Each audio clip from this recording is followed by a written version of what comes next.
What is up, everybody? This is Jay, and this is Andre, the Game I Did guy, and we're back again with another fresh take anime edition.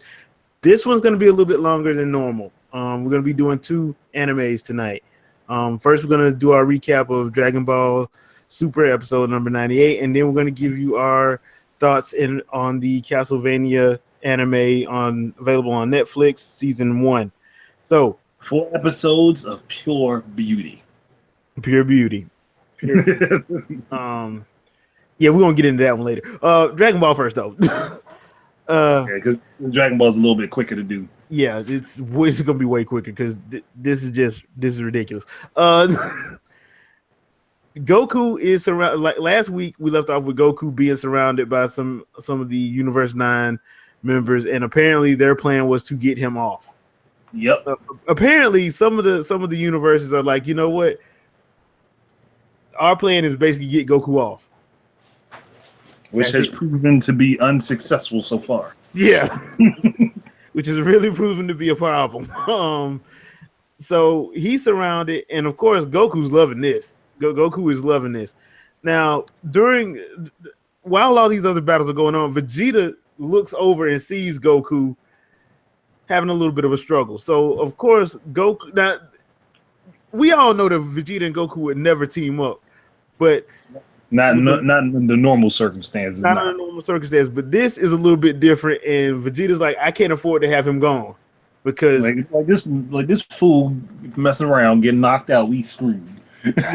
Because once again, if you know, Vegeta knows he's playing. Vegeta's not playing. Vegeta knows Goku is playing. He's playing around, and Vegeta ain't having that right now. Yeah, because the way Goku is acting, he might get knocked off by accident because he's just having a good time, which he really shouldn't be having because this ain't your regular normal tournament. You know, this is truly for survival, which we find out by the end of the episode. Yeah, but with Vegeta coming over to help, they're still trying to conserve their energy, conserve their stamina, but it's getting to a point where you see like they're gonna have to get a little bit more creative, and they're gonna have to use some stuff just because they have to, because they're gonna keep getting, you know, double and triple and quadruple teamed. They just gonna have to use Super Saiyan Blue whether they want to or not. Basically. But hey, they look. Even though they ignored it at the beginning, they did follow Gohan's advice and got back to back when they was crowded up on. Yeah, I mean, yeah, because at this point, that's what they have no choice but to do that. And for all the times that they claim that they Saiyans fight alone, Goku and Vegeta fight pretty good together. Yeah, like that. Like this has been exhibited in what, the Buu saga and the Black saga, and doing Goku Black's event. Yeah, you let them go ahead and have to fight together. They can wreck some stuff. So, but I did notice that they were using Krillin's little barrier move. The light barrier. Yeah. Now people are like, well, where'd that come from? Krillin did that first. Actually, Krillin was the one that did it in, I think it was like what was it, like episodes right when they got back. Not right when they got back, before they went for the exhibition. When they did you mean like right after the Goku Black when Goku went into that forest. Yeah. So I don't know how to do it. He was using it to a lesser extent where it was just around his arms. Yeah. So I'm like, okay, interesting that Goku could pick that up pretty quick. Vegeta started doing it too, of course, because you have to worry about Lavender and that poison. Yeah. And at first, it was kind of a tense fight at first, because at first, the reason why you would think it was tense because you know Goku, and you're like, dude, stop playing. Like, just get serious for a minute. Like he's near the edge. Like, Goku, stop playing with these people, dude. You need to go on and fight these guys. They are really trying to get you out of here. And of course, Goku being Goku, he's just for some reason not taking this seriously. Now, the second half of the fight, the second half of the episode, oh dude, Yeah, yeah. It took one slip up. One slip up. One, one small. They got a little too cocky. Went in the rush for the kill, and Mm, it's a beautiful thing because when they do it, when it happens, when the slip up happens, Goku and Vegeta take out 3 people in like a second. which was ridiculous. It's like, man, how'd y'all let yourselves slip up that bad? And the funny thing about it, Frieza is on the other side of the thing and shoots one of the other ones off the stage. So it's he 4. He was torturing them, and dude ran and jumped off. No. Remember, before he starts torturing that dude, he points over his back and shoots with that finger and knocks the little rabbit ear girl off. Oh yeah, that's right. That she did go off, but nah, like the dude that he was torturing, he just left. He's like, man, screw this. He's like, nah, I can't take this no more. He got up and leapt off the stage. Like, yeah. So basically, it's Goku and Vegeta versus Lavender, Basil, and Bergamo, and it didn't even take. It didn't. They actually didn't even need both of them to take them out. Honestly, nah, it really didn't. I mean, hell, I kind of wish that it was Krillin and Tien fighting them instead of Goku and Vegeta, just because I'm like, dude, the fight probably would have been a little bit better. And they seem like they're more on their level, to be honest. To be honest, because they really. But we got a team of people who couldn't really fight Goku and Gohan and Boo. Yeah, Gohan in mostly his base form, and Boo while they had a man on steroids. Yeah. Oh. Yeah, that was just overkill. I mean, I know it was for showmanship for the episode, but that was overkill. Because the move they did is the final Kamehameha, and that's yeah. In other words, they weren't staying on that stage. Now, here's the part of the episode that if you follow a lot of people on YouTube and follow a lot of people that are following Dragon Ball Super, is where people are starting to get a little concerned because Zeno erases Universe 9 right then. He don't wait. He don't. They tap on their little god pad, Bergamo, Basil, and Lavender, and they say they done, and they say squish. When they say squish, it was over. And I was thinking, okay, they're going to at least give them until the end of the tournament. They're going to let them watch at least. Let them sit there and watch everybody else. Nope. Immediately, you are gone. You are the weakest link. Goodbye. And then we get the little smirk from Mojito, the angel for Universe 9, and we get a little weird look from the Grand Priest. Because good luck, Goku looked up at me like, dude, seriously? Yeah. Like everybody stops fighting. Everybody stops fighting. They just stop for a moment. Like what? Like, yo, seriously, this is what's happening. So now they realize how serious this is, and of course, Zeno is smiling and laughing because he's enjoying himself. Because I guess this is his TV time. Basically, he's like the emperor came off the throne to watch some TV for a little bit. Yeah, and it's live action TV to him. But I will say this: seeing as how they were just gonna do that without telling anybody. I'd rather have the chance to fight and get it over, and at least have a chance to survive through battle than they just do it and nobody knows. Yeah. So, it looks. We got one universe down, and it looks like via the next preview, that rumor that synopsis that we talked about last week is going to come true. Look like Krillin's going to be the first person to go off from Universe 7. But I think we can tell how he's going to go off. Yeah. Which is kind of upsetting to me because I'm like, man, I'm a fan of Krillin because I know how strong he is. I'm just tired of him getting like the short end of the stick. Well, at least this time around, he going to give somebody the long end of the stick, and that's going to be why he is put out.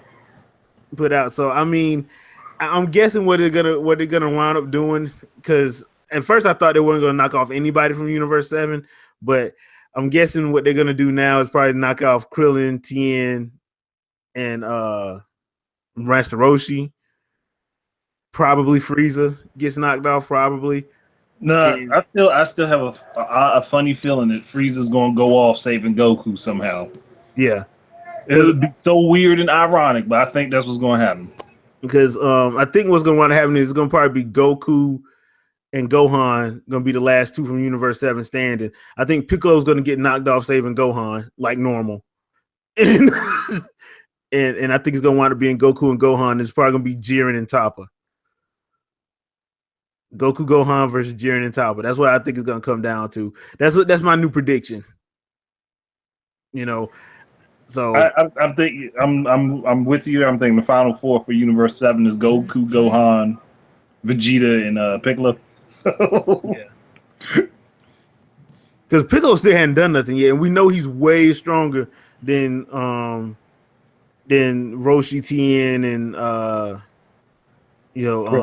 Krillin. And we also know that we haven't really seen him do anything, but we do know that you don't run up on him because he's been secretly training as well. Because you saw what he did to a Mystic Gohan. Yeah, he did. I mean, he might not be as strong, but he is definitely capable. Yeah, he's definitely capable. So, I mean, and he understands what this tournament is. He probably understands better than Goku and Vegeta do. Yeah. Honestly. So, I'm of the thought that that's probably going to be the final four. I just think the final two is going to come down. It's going to probably just come down to Toppa Jiren versus Goku Gohan with everything on the line, basically. Yep. That's pretty much how I think it's going to go. Any last thoughts before we go into Castlvania? I just want to see how my boy does it. I mean, I know it's going to happen. I'm a little sad by it, but I want to see how it happens. Yeah. That's what I'm all waiting for. Yeah.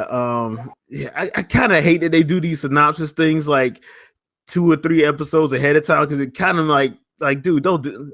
Yeah. Because they're doing them a little bit early, but here's hoping that at least Krillin goes out, gets a lot of respect going out, when he goes out, and that's it for that. Good episode though, really good episode. The stakes got higher.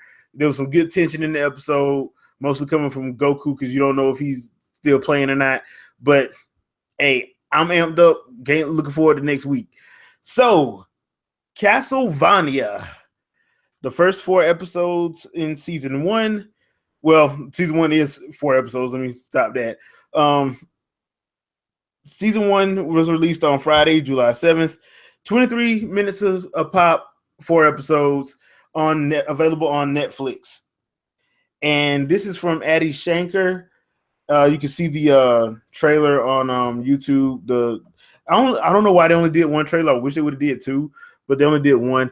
And it's a pretty good series. I have to give them credit. I will say this, though. It is mature for a reason. This is not for kids. I will say that again. This is not for kids. Especially if you see anything in the first 2 episodes, you know it's not for kids. Oh, yeah. It's definitely not for children at all. Yeah. So please, if you're listening, just take that to heart. It's not for kids.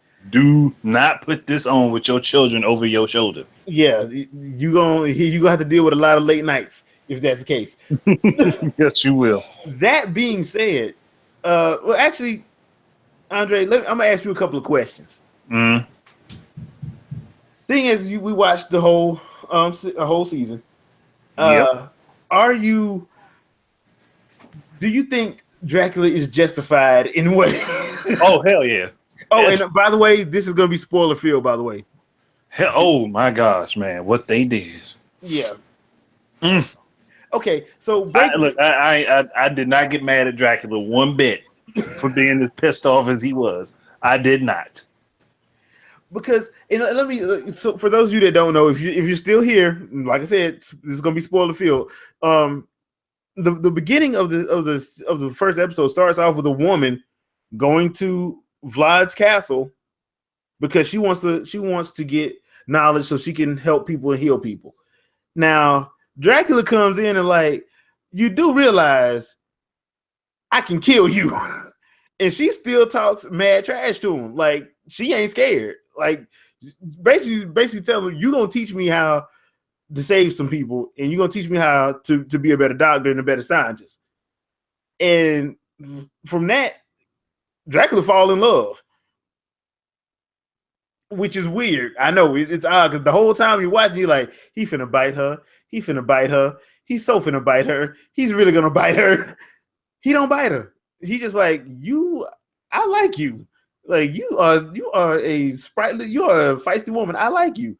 And they pretty much get married. Fast forward a few years down the road, and you see a woman on the stake in the church in the town. And they're about to set a woman to the stake for being a witch. And when you look and see the woman's face, it's the woman that was in Vlad's castle. They say she's a witch. She says she's not. They light the pyre. Next thing you know, she's begging Vlad, if he can hear her, don't kill these people. They don't know what they're doing. Have mercy on them. Vlad doesn't hear that. Vlad comes back, I think it's kind of like a week later, finds his house, their house that they have together, burned to the ground, asks the old lady who stops by what happened. The lady tells him. He starts crying tears of blood. He turns into a flaming monster and basically says, lady, I know you ain't had nothing to do with this. You got till the end of the day to get your stuff and get the hell out of here because I'm going to kill everybody. Basically. And that's when you see him show up and tell the good people of Gresham, that's the village that they're in, that they have a year. They have 1 year to get their affairs in order, make their peace with God, because he's going to raise that village to the ground. Now, the archbishop and the bishops and the clergy there, of course, they are, this is the will of God and all that. You kind of don't care about them as much as you could clearly tell they are clearly evil. They're not doing any good by anybody. The people that you give that you care that get your care is actually Dracula, because Dracula honestly is not in the wrong for anything that happens in the first 2 episodes that he's in, because he's only in the first 2 episodes. Yeah. He's in the first episode and half of the second one. Yeah, I think he has a brief spot in the third one, but it's like so brief it doesn't really make much of a difference. Yeah, it really is that brief. The problem that I have with with how they did, like, Dracula's the main bad guy, but in this you're like, dude, anybody would be overcome with grief if that happened, and they would probably go on a vengeance spree. So you can't really be mad at Dracula, really. No. And I like how he interrupted their celebration with the bloody rain. Yeah, and that's because that's a reference to the Castlvania theme, Bloody Tears. Yep. I love Bloody Tears. That's a cool theme. But you get that in like the first episode, because the first episode really is about Dracula and I forgot the lady's name. Was it Lisa? I think it was Lisa or something like that. Something Tepish, the lady that they burned, and you get to see his son Alucard, because he tries to stop him. Like, look, like, you can't do this. You can't. If you call up that army from hell, you're not gonna be able to take it back. Right now, you're grieving. Don't do it. And Dracula basically, you don't get to see that fight, but Dracula beat the fire out of him. He beat the hell out of his son. Yeah. Basically, like, but you could tell, but Alucard wasn't really lying. Dude was grieving. That's what his problem. He's grieving because, like, they basically took the one woman that understood him and basically put her to the stake for actually helping people. Because the thing was, she was actually helping people. Now, enter our protagonist, our hero, Trevor Belmont. Possibly one of the best douchebag heroes ever, dude, because he is awesome. And I'm not really a Trevor fan. I'm more of a Simon Belmont fan. I'm not really a Trevor fan, but yeah, Trevor is voiced by the guy who played Thorin Oakenshield in The Hobbit. So you might notice the voice when you start hearing him talking trash to people, which he does a lot throughout the season. He just talks trash to everybody. Yeah, Trevor's he's not so friendly of a person. Especially when he's drunk. When he's drunk, he's worse. But I mean, when he's sober, he actually has his skills. Yeah, I mean, when he's drunk, he's like, when he has a hangover, he still kind of has his skills. It's just not, he's not as proficient. But as a couple of bishops as a couple of clergymen found out. But talking about the actual animation, because I don't want to get into too much of the story, because I want people to see it. If you are a fan of Castlvania, I think you should watch it, because they actually do a very good job on it. But the animation on it is slick and smooth.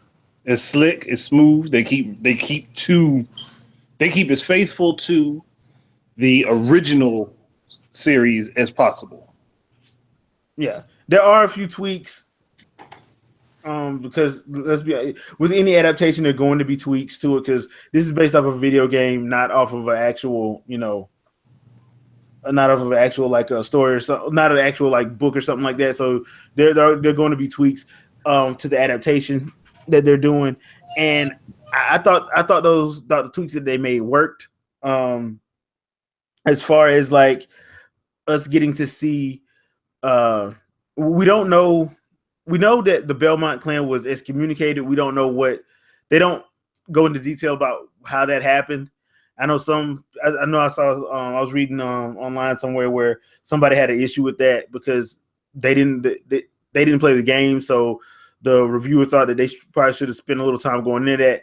And look, people, it's already been greenlit for a second season. The second season already is going to have 8 episodes. They may do it there. We don't know yet. But for now, for what they did now, I think they did a good job of making a tight season with a story that kept a good pace going. The actual gore in it, there is gore in it, but it's not over the top. It's not as bad as I thought it was going to be.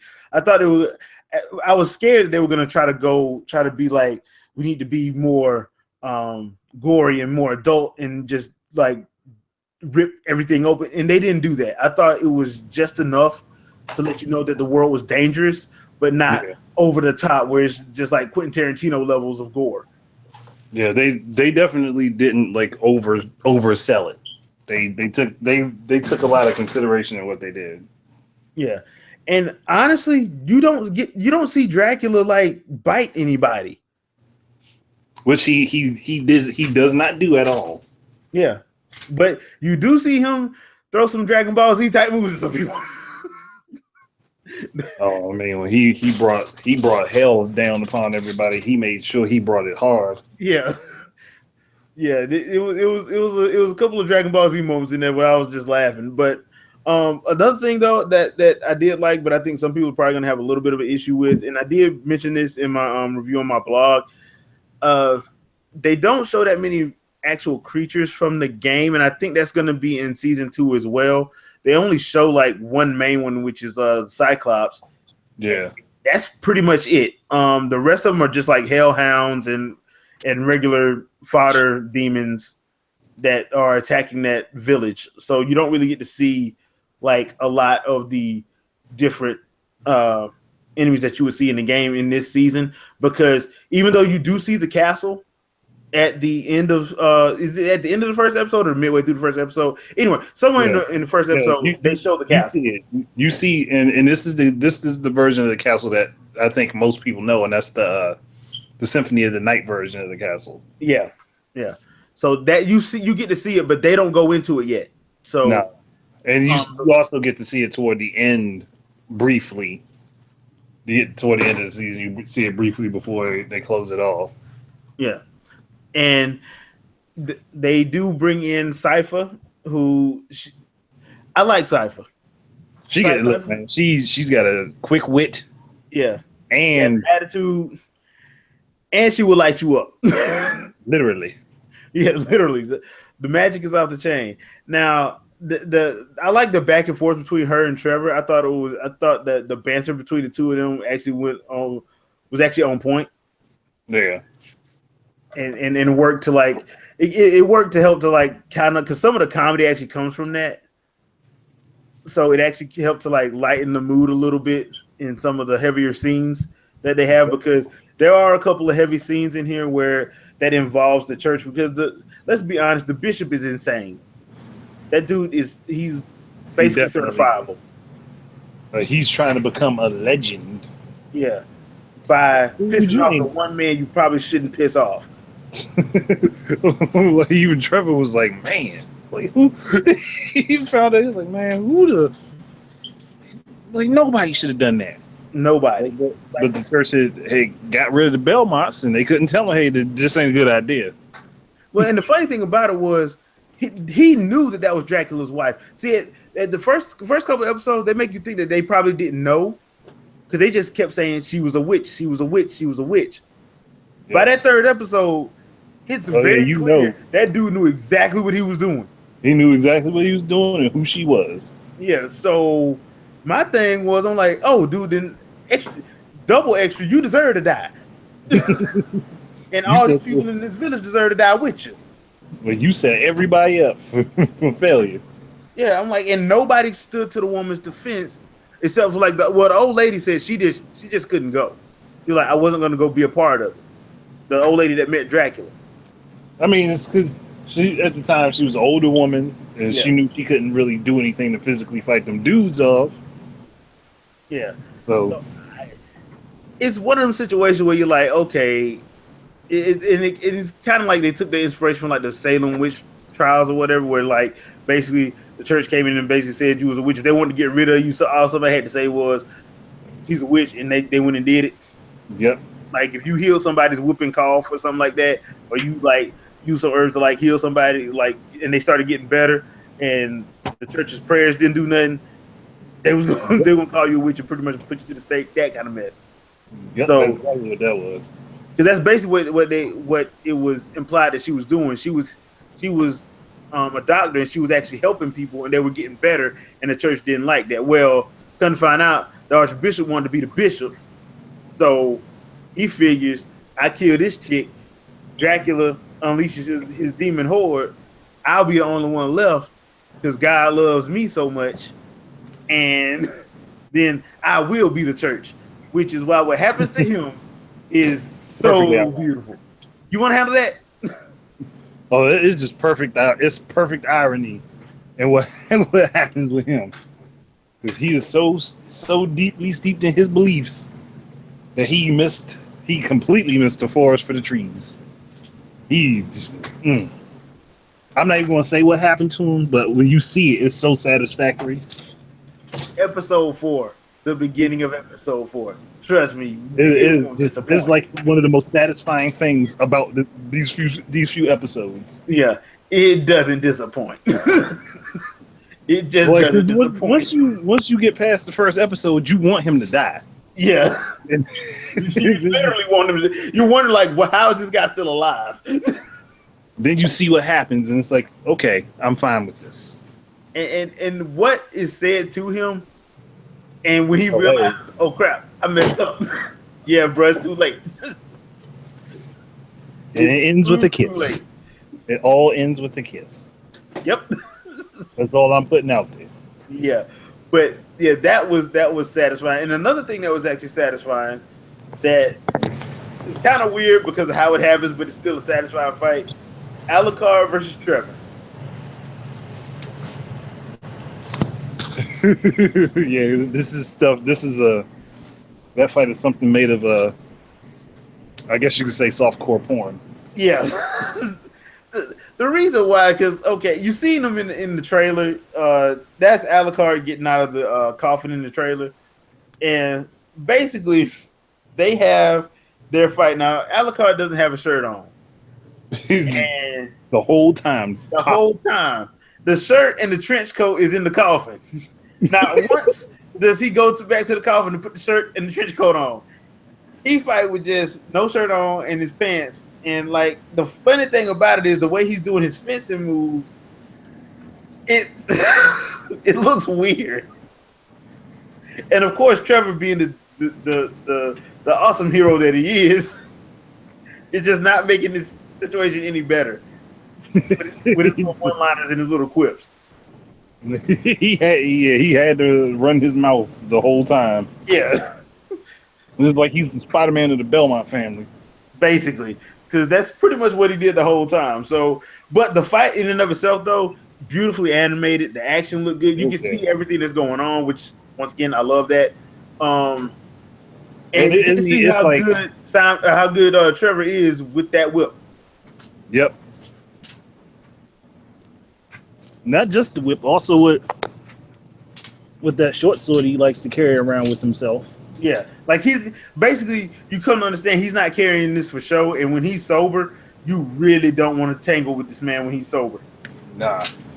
You have a better chance when he's drunk. You better hope he's drunk. Yeah. At least when he's drunk, you got a fighting chance.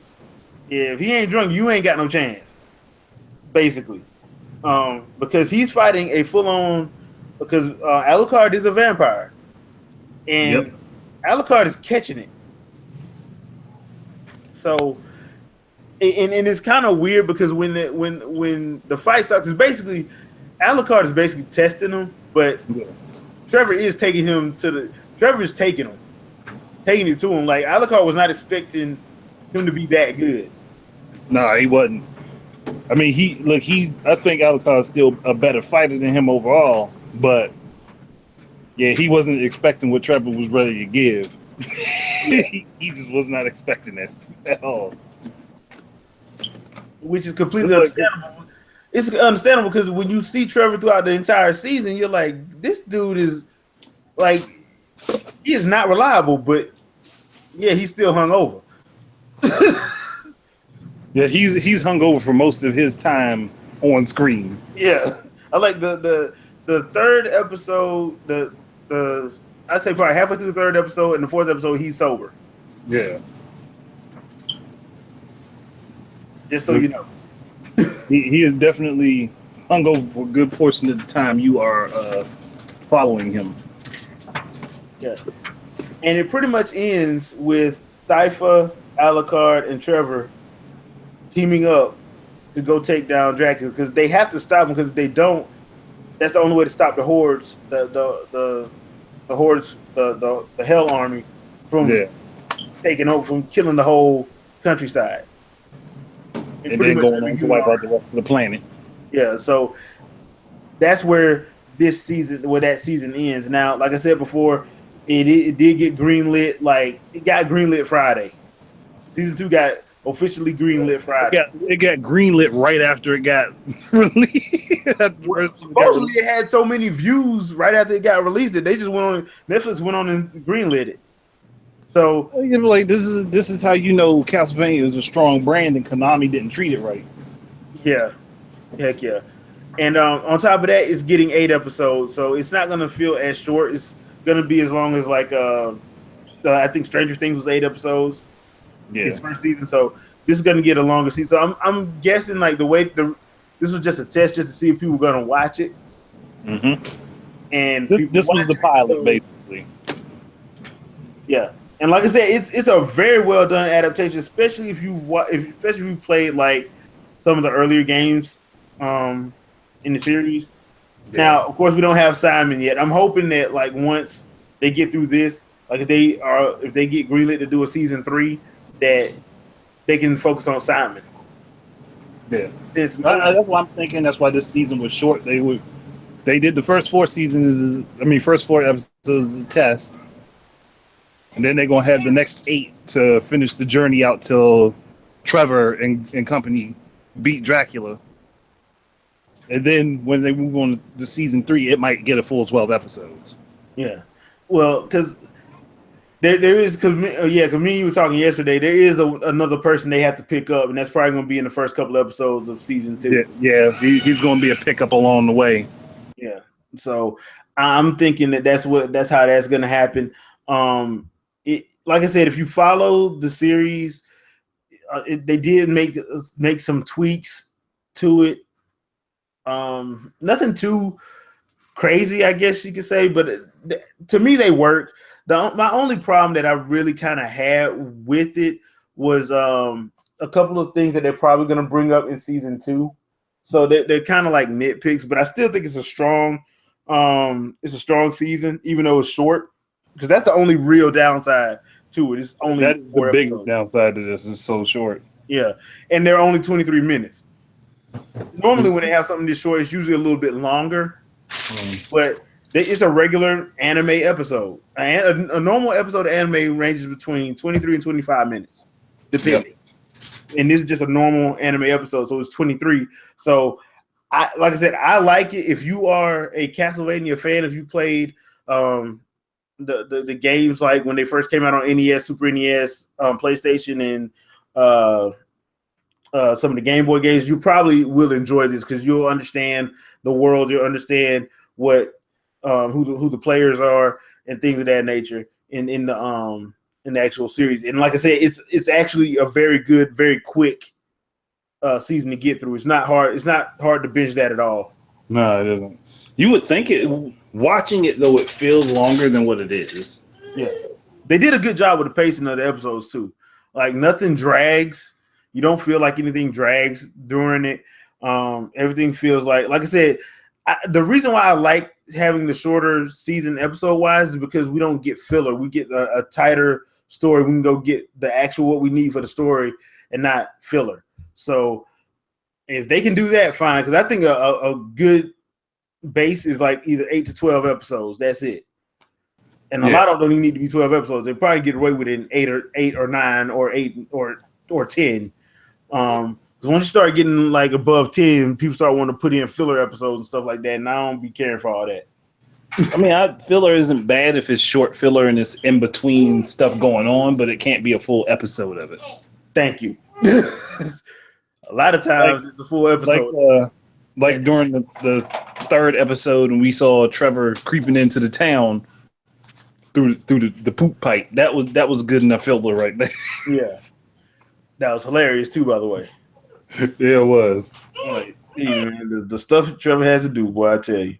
But yeah, I thought overall, it was a great season. It's going to be a little bit of a. I know people aren't going to like the wait they're going to have because we're probably not going to get it till next year. Probably the first of next year. Yeah, it's going to be a substantial wait. It's going to be a good wait. Because initially, what I understood, this wasn't supposed to come out till like October. And somehow they got it done early. Yeah, and they pushed it out in July. I don't know why.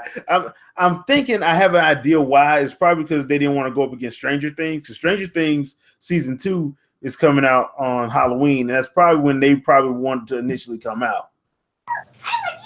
Yeah, that would make sense. So I guess they just like, you know what? Let's not cannibalize ourselves. Let's just go on and come out a little bit early, gauge and see what people think. And apparently people love it, but now the wait's going to be a little bit substantial because I think the earliest that they could probably come back is probably December or January. Yeah, probably later.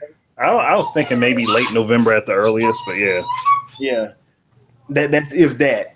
So unless they already got episodes done, I don't know that. I don't know if they have any episodes done already or not. But I'm just glad that they actually got a second season and they can continue the story, so we can actually see. Konami, this is something you want to keep your name on. No, they don't. Apparently, they should have never done away with the original storyline. They should have never let Eager go. No, they shouldn't have. But yeah, it is what it is at this point. But like I said, I enjoyed it. And I think a lot of people that actually, played the games in the on the NES and Super NES and PlayStation will probably enjoy this as well. So, Dre, any final thoughts on the season? Damn thing didn't want to unmute. Yeah, look, I'm just looking forward to seeing this three-way combat situation happen, and then when it goes on to a four-man group. Because like if the Alucard Trevor fight was any indication of how this is going to play out, there's a lot of things to look forward to. Yeah, and hopefully we get to see the full-on Dracula Alucard fight that they didn't show us. Hopefully, Yeah, like let him recall that fight. I mean, it don't even have to be that long. It could be like a 2-minute thing, but let him recall that fight. Yeah. So I'm looking forward to it. I'm hoping that other people get a chance to watch it. And if you haven't had a chance to, like I said, it's only 4 episodes, 23 minutes. So whenever you get a chance, but please, please, please, please, please, please do not watch this with little kids. This is not for kids. I can't stress that enough. We do not need another Deadpool situation. Yeah, so please don't do that. And before you say, what do you mean Deadpool situation? There were some people who with little kids in the Deadpool movie, and then they was getting mad at theaters. Even though there's a big rated R on everything that was in that every piece of poster or whatever that you saw, people were still bringing in kids to see that movie and then getting mad, trying to get mad at theater houses for actually having a movie in rated R for a superhero movie. So just know that this is rated mature for a reason. And like I said, while there isn't the gore isn't over the top, there is gore in it. There's a substantial amount of it in the first episode at the very least. Yeah, first and second episode. Because they're setting the tone for what you need to see. Now after that, it's not that. After that, it really ain't that bad. As most of the gore happens on like demons, so it's not as bad as you would probably think. But yeah, there is gore, and it is especially the first episode is pretty bad. But like I said, I think that it's not over the top to where it's they're just going Quentin Tarantino style crazy with it for no apparent reason, just blood everywhere and guts and everything everywhere. It's done in a fashion that's not too over the top, basically. But that does it for this episode of Anime Edition of Fresh Take. Hope you guys enjoyed it.